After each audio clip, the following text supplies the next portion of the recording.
اللهم صل وسلم وبارك عليك يا رسول الله. ازيكم عاملين ايه؟ يا رب تكونوا بخير.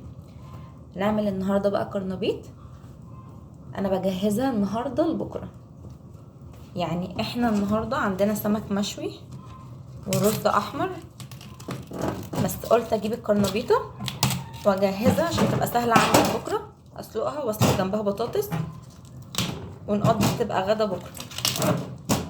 بس انا عندي مشوار بكره، فعايزه انجز النهارده اي حاجه عشان كل حاجه تبقى عندي جاهزه. جبت كرنبيطه صغننه شكلها قمر،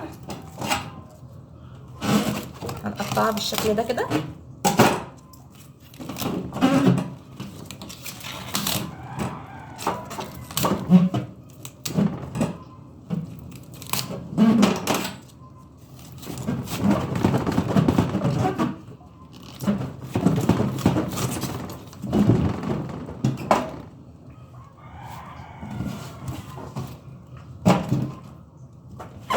حاول اشيل العروق كلها منها.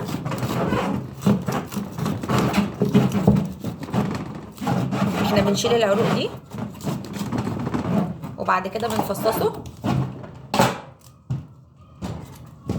بيتفصص سهل جدا. فصصي بقى الحجم اللي انت عاوزاه، لا تكبري قوي ولا تصغري قوي.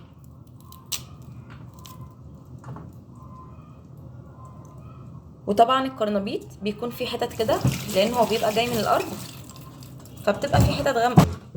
الكرنبيط بيكون فيه حتت غامقه زي دي كده. احنا طبعا بنشيل دي كلها بالسكينه. الاول احنا بنفصصه كده الحجم اللي انت عاوزاه،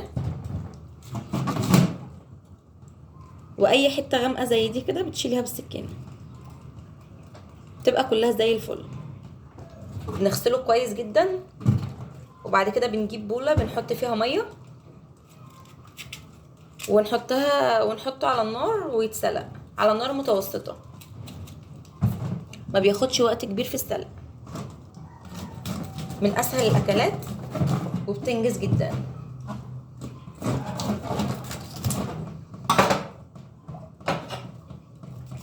حاولي تخليه كله كده مقاس واحد علشان مفيش حاجه تهري منك ولا تلاقي حاجه لسه ما استوتش، يبقى كله مقاس واحد.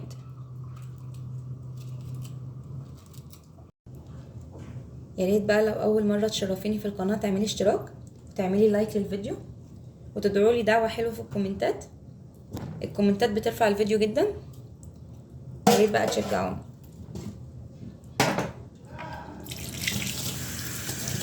ادي تجهيز الكرنبيط.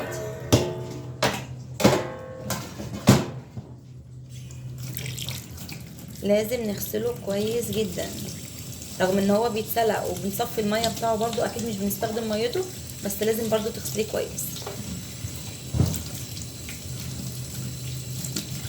بتكون في حتت سودا كتير، انت حاولي بقى تدبقي وانت بتجيبي بكرنبيط النضيف. حاولي وانت بتقطعيه الحجم يكون متناسق، متكونش واحده كبيره قوي وواحده صغيره قوي. الصغيره دي هتتهري، يا اما الكبيره هتكون لسه ما استوتش.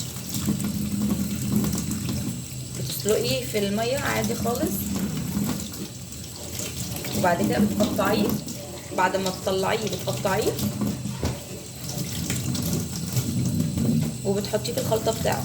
الخلطه بتاعه عباره عن دقيق وبيض وكمون وثوم وملح. عايزه تحطي كزبره زي ما انت عايزه، اللي هي الكزبره الخضراء او البقدونس الاخضر. عايزه تحطي عادي، مش عايزه تحطي، انا ما بحطش خضره عموما. انا ما بحطش خضره. حاجات بقى زي دي كده دي للمخلل. القطعه دي كده للمخلل، مفيش حاجه عموما بتترمي.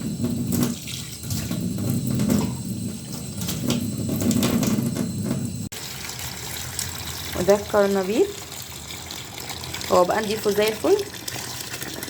بحط عليه الميه اهو وبعد كده هعلق عليه على طول، وبحط له حبه ملح كده صغيرين عشان ما يبقاش طعمه مسخ قوي.